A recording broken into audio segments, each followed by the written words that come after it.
And it's our pleasure to introduce Dr. Eric Strauss, President's Professor of Biology and the Executive Director for the Center of Urban Resilience. Dr. Strauss.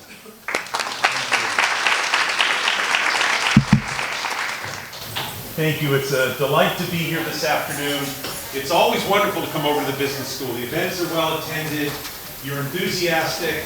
To my students who joined me this afternoon, thank you very much. You've probably heard some of this before, so I already apologize for that. But one of the challenges that we have when we think about approaching the climate issue is the mindset with which we bring to the problem. And that's what I want to talk about today. I want to challenge you a little bit in thinking about what we really mean when we talk about the idea of sustainability. And what does that look like in a social and physical ecosystem that's the size of Los Angeles? I mean, this is an extraordinary place. As Jens was so articulate in pointing out, I don't have to do any of that now. You know, your mind is kind of opened up to this. I would like to begin by thanking some of the organizations that are so helpful in supporting the work that we do at our center. Our full-time staff is supported by grants and contracts. And what I'd like to do with you in the next 20 minutes or so is put some tools on the table and think about imagining what a 21st century resilient city looks like, and specifically in the context of Los Angeles. So, we were talking about a theory of change a couple of moments ago. For those of us who work in the field of urban ecology, one of the radical ideas, that doesn't seem so radical now, 20 years down the road, is if we think about what healthy and sustainable cities look like, and we call the theory of urban ecology, or the theory of the city, that social and environmental well-being are inextricably linked. Jens was saying this in a different way by talking about tri-sector innovation. It's the recognition that we can approach climate change issues as we get hotter and drier with technical innovations, but unless those technical innovations are delivered in ways that are equitable and they're embraced by the community, they're bound to fail because they're seen as impositions. We're all stakeholders in this challenge, but precious few people actually feel that that's the case. So residents in neighborhoods have to be healthy and safe to begin with. That's the underpinning that makes it possible to approach some of these climate issues. Now, we're in a very, very interesting moment in history, and our economies, as we've structured them, rely on continuously expanding populations. At least that's how we structure it. We're going to have to change that. Because what's happening is the overall growth rate in the world population is coming down. Thank goodness. Right? If you're my age, if you're 60, when you were in graduate school, you're reading Paul Ehrlich's book, The Population Bomb, and by this time there's supposed to be 17 to 19 billion people on the planet. I'm not sure there are equitable solutions for that scale of the problem.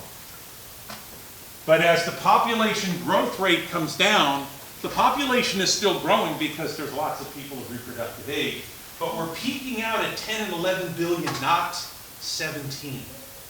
That is really an extraordinary climate amelioration that has been the effort of education and empowerment efforts of women worldwide. Los Angeles is part of this environment. So here we see the annual growth rate in Los Angeles, and you can see the growth rate is reflecting the global reality. It's coming way, way down.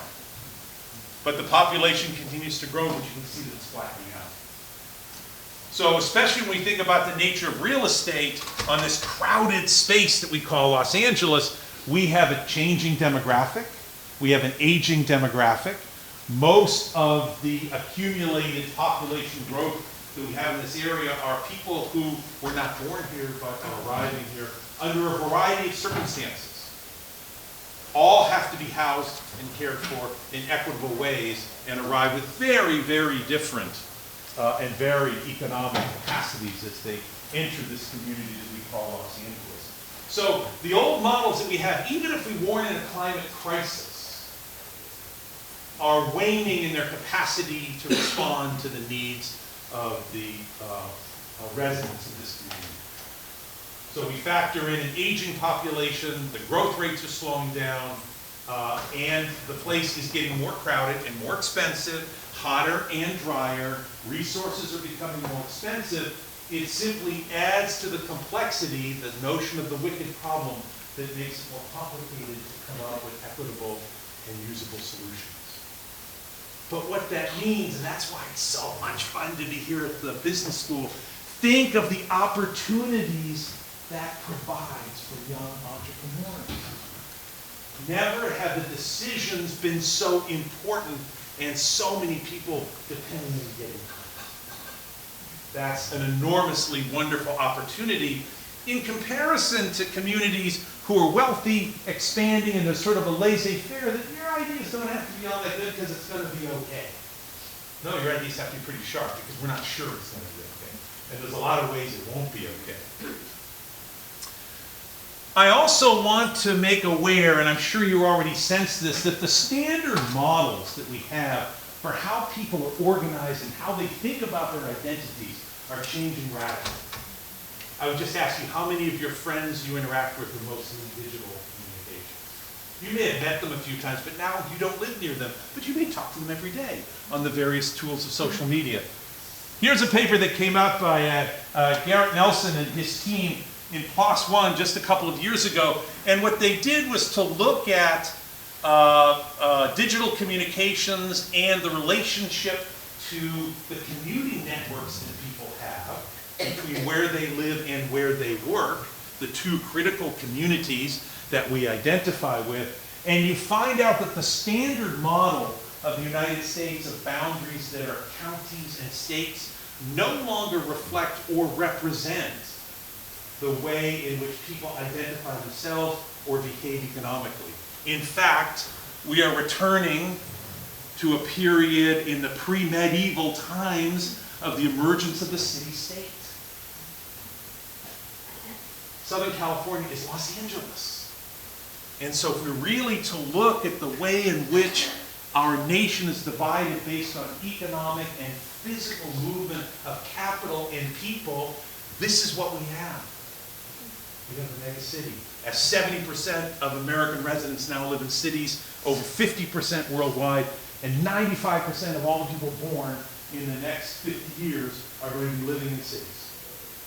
So the city identity has never been more important, which leverages the need for city governments to become better and to form unique partnerships to solve these problems. So let's use a local example, one that is very close to our hearts here at the Center for Urban Resilience because we do so much work in the system. One of the last remaining urban wetlands in Southern California, 99% of them have been destroyed, are the Ballona wetlands. They are beautiful in that they are open space, but in fact, ecologically, they are on life support. It's a very, very sick patient, desperately needing transformation. But when we think about these systems, we need to, and this is where I'm going to begin to nudge you to think a little bit differently about sustainability. Because this system exists today, when we take a look at it, it's like a sample in calculus. This is an instantaneous sample. This system is dynamic and changing, as are all physical and social ecosystems. And when we think about how they change, we think about the idea of forces and drivers, which never sleep and are constantly in motion. So the Ballona wetlands not that long ago looked like this. Had one of the largest private airports in the world. It was Howard Hughes Industrial Playground, where lots of innovation happened. That's now Playa Vista. You can see LMU in the middle left. But before that, the Ballona wetlands were a site of extraction for the system that drove this rapid expansion of urbanization, which was the magic of petroleum. At no previous time in the history of our population could we take something from the ground that had so much energy density that nowadays you can put 12 gallons on an automobile and drive 600 miles. Oh my goodness. So we're paying the price for releasing all that stored carbon into the atmosphere. And you saw the charts before about the Project Drawdown. But when we think about what was the heart of the first innovation wave in Southern California, it was oil. Because oil was necessary to propel the growing momentum of economic strength. And agriculture, incredibly important in the Ballona wetlands. That all changed dramatically in the late 1960s. We put in the largest human constructed marina in the United States. So what that means is over time, we have these forces and drivers we call biogeosocial drivers. We've modified the hydrology. We put water that lands in Los Angeles into concrete channels to avoid flooding. Unfortunately, that means that we lose that water for use. We generally speed the water up. We've dramatically changed water quality because of point and non-point source pollution. When you put lots and lots of people in a dense city, think of the challenge. We bring in resources from all over the world to run the city, and we throw all the stuff away locally. Or we bag it up and pay poor regions to take it for us. But we mostly have to deal with local. So we have the Hyperion facility takes 300 million gallons of raw sewage every day. That volume of water was originally handled by the wetlands, but it didn't have millions of people there. So we need technical solutions to make that water usable again. We massively alter habitat and add other stressors through non-native plants, introducing entire guilds of predators that didn't exist there before, feral cats that are outside. So we are constantly changing the system. And when we talk about reclaiming the green in Los Angeles, there is this view that somehow the green can be restored in some way that, I don't know, is it 1910 or 1810 or 1710? Well, it's not possible because the climate has changed. By the way, there's 11 million people here. And we have hydrodynamics that won't support the systems that there were. So we have to ask a different question about what it means to restore a healthy community. And it's related to resilience. What we've learned actually is that ecosystems are healthiest when they are disturbed to a certain degree. Forests are supposed to burn, wetlands are supposed to flood, floodplains are supposed to flood, and so forth. Great open areas are supposed to be constantly stepped on by grass-eating animals, or the trees will come in. That's how the plains are maintained, and so forth. This constant source of disruption. So when we imagine the idea of sustainability, we think that there is some final solution that we can implement. It'll be hard, we'll work towards it, we'll get to that point, and now just hold it. Just hold on and keep it just like that. And that's an illusion, it's expensive, it won't work, and we shouldn't be thinking about that. So the miracle is that we've hired sustainability officers and things like that in cities and counties. That is so amazing. But we actually make their job nearly impossible by saying that there's a single visionary solution that we can implement. When instead, we need to ask, what are the critical, you heard the core competencies of a business, what are the core competencies of the ecosystem here in Los Angeles that we can't live without? And of course, that's supported by plants, it's supported by animals, it's supported by humans behaving in a certain way. All of those things that sustainability requires, but you're framing it in a different way so we can be prepared for an ecosystem that's hotter and drier, and the people are older, and a smaller percentage are going to work. And the housing stock needs to look different. And the gig economy is changing the percentages of people who actually want to own homes and things like that. We have to be prepared for that. So ecosystems are internally variable. So this is a great picture of a tree falling over in British Columbia. For those of you who haven't been up there, this is what a place looks like that gets rain. It's actually green year-round. And the tree falling over sounds like sadness, but in fact the tree falls over, it creates a light gap, and a whole new competitive milieu opens up for the plants and animals that have been waiting for that light gap. So in fact, the tree falling over in the forest is one of the most healthy things and necessary things that can happen. So ecological resilience is therefore the capacity of a system to undergo disturbance and maintain its functions and controls, and be measured by the magnitude of the disturbance before the system collapses. So this is the emerging science of resilience. Obviously our center is a study of resilience, and so we're bought into this, folks. And I'm sure it'll be replaced in some number of years with a more insightful and even better model. That's the great thing about science. We don't worship it because it's been here a long way. We keep throwing things at it till it falls over and we start again with another model. So the capacity of ecosystems to tolerate disturbance without collapsing into a different state controlled by a different set of processes. So resilient ecosystems can withstand shocks and rebuild themselves when necessary. So here's an example. This is a bridge across the Rhine River in Bonn. It's called the John F. Kennedy Bridge. And it was built after the Second World War. It's delightful here because it's lined with solar panels. And when you build a bridge, you build them on caissons, and you have to make assumptions as engineers. What is the largest ship that's going to crash into this caisson after the pilot may have had a little too much beer at a beer garden? How big a ship will be on that river? Therefore, how fast will it go, and how much will it weigh, and how big a ship can crash into that caisson before that falls down? That's a measure of engineering resilience. That's not exactly what we're talking about, because if this bridge changes its form, it no longer serves its function. What we're talking about is ecological resilience, and in ecological resilience, there's actually 100 ways to get across the river.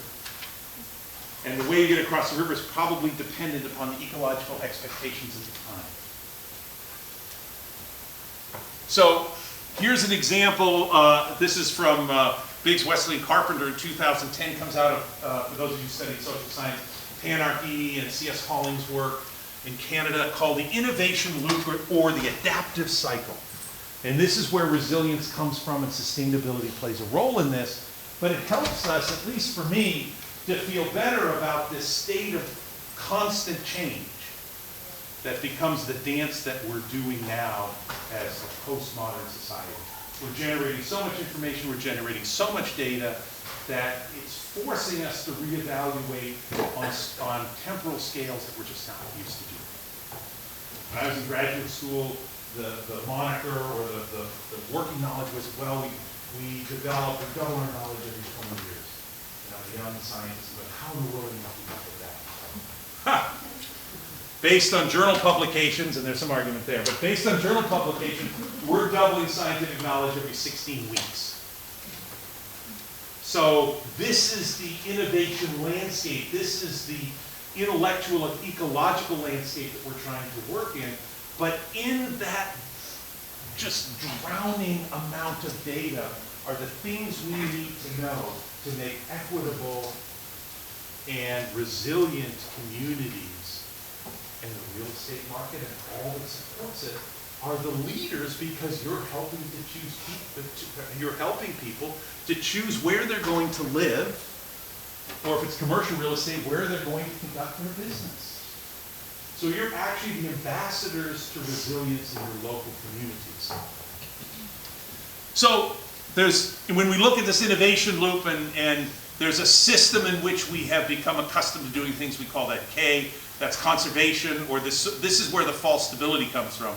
But then something happens, like climate change, like some crisis, like sea level rise, like the innovation of a new technology, and suddenly there's this window of uncertainty we call release, where this old technology, this old way of doing things is no longer functioning. Those who don't want to change are caught in this rigidity trap.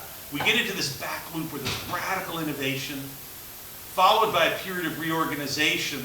We now exploit this new capacity to become the dominant system, and we reach this new period of equilibrium that lasts a certain amount of time. But it is not permanent. So let's take a look at an example, and I'm almost done. Here's an example from an attempt to move to a post-carbon society in the Hunter Valley of New South Wales. So for 1,000 years or more, that valley had been populated and using systems of exploitation that were relatively stable. But then as technology arrived, petroleum arrived, and the ability of the system to accelerate its activity, that became pretty unstable with the impacts of mining and agriculture, human settlement, climate change, and all that happened in less than 250 years. So you had a relatively stable system for 1,000 years, and within 250 years, the system falls apart. So they have been working hard to innovate and come up with technologies that allow them to first understand and then exploit a post-carbon society that looks at alternative energy forms, that doesn't continually release additional carbon from a stored location into the metabolism of the atmosphere and accelerate the impacts of climate change. But you could use this example over and over for the kind of innovations that are necessary to make Los Angeles a livable place. So ultimately, what we're trying to do in resilient systems is to help partner with nature to provide the services we need: the purification of air and water, the mitigation of droughts, preservation of soils, the detoxification of wastes, pollination of crops, dispersal of seeds, the movement of nutrients, control of agricultural pests. These are things that nature does, but when the density of human populations gets too high, we have to augment this with technology. Technology is expensive. Technology generally emits additional carbon because of some kind of reciprocating engine that has to do the work somewhere. So as we keep our eye on these aspects and ask the question, how do we achieve these with the combinations of technological innovations and partnerships with nature, we begin to get at the core things that we need. As opposed to saying, for instance, this kind of plant should be in Los Angeles, or this kind of animal should be in us. The question is, what are the ecosystem services that those species or that build of species is providing? And how do we assure that? Because that's what prevents us from collapse. Ultimately, biological diversity, which, whether it's the microbes in your gut all the way up to global diversity, is what buffers us against unwanted change. And we're beginning to understand the critical nature of diversity, not in the simply of counting of taxon, but in the understanding of the relationship of diversity to ecosystem services, which ultimately provides ecological resilience that will mitigate and adapt to global climate change. Because folks, as far as we know, this is the only planet we have. So we have to live within planetary boundaries. The good news is we're not having a symposium today on a planet with 17 billion people. We have to prepare for 11, which I think is quite doable. And we can get it right. So here's the LA River now. It's great for making movies, and it's great for reducing flood risk. Right? It used to be, a lot of people would drown in the floods that happen in Los Angeles. That's unacceptable, unless you go back to a First Peoples approach of no land ownership and all that. You just kind of move around. Imagine during the flood season, we all say, excuse me, I have to move out of Hawthorne. I'm going to move up into the hills for a while. You don't mind if I camp in your backyard. It doesn't work that way with Euclidean zoning and Western models of land ownership. So we have to prevent the floods. But the river can serve this ecosystem function. It doesn't have to look like this. It can look like this. Just like the Sepulveda Basin does. The Sepulveda Basin provides all of these ecosystem services and rare species habitat and golf courses and pitches for playing sports. But guess what? When the floods come, whole damn thing's underwater. All right, you have to leave for a while. And then water recedes, and you go back and play there. It's a wonderful, extraordinary solution. And we can use flood districts and flood controls to create wonderful things like the freshwater wetlands that are part of the restoration process that's already taken place in Bayard. These are wonderful places.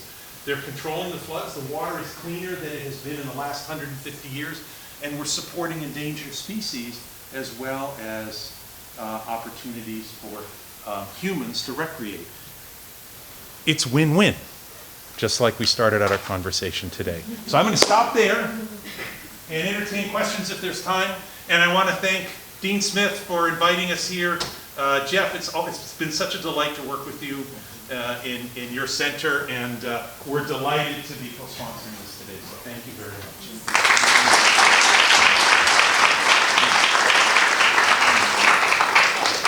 Any questions of Dr. Strauss? There's one over here. Yeah. Sorry, have you read the book Collapse? Yes. And the fact that we're getting rid of the food banks around Los Angeles, whether it's Oxnard or anywhere else where these developments are happening. Oh, I think the disruption of local agriculture is a real challenge. We have to ask, when we ask ourselves about agriculture, you know, one of the challenges, and let me just give you an example. There has been a tremendous movement, and I think a good movement, to go back to organic farming practices. But the challenge, and our article just came out this week in Nature, this long-term study. One of the challenges of organic practices is it takes more land. And by taking more land, you have to take down more trees. And so it's not clear what the gain is going to be if there was a wholehearted transformation to this type of agricultural approach. So the solutions are multivariate. In the way I look at it, if the product that you're harvesting has a lot of water in it, grow it locally, because it's too expensive to transport. Right? Because water weighs a lot. So it's crazy to transport an orange 3,000 miles to your table. That makes no sense. That wasn't. I'm sorry. So, the whole point of the collapse book was that if you get rid of food dump around towns or cities, you make things further away. It's not that you're putting a lot of immigrant from green to the cities in that case. well, I think, I'm sorry, I wasn't clear.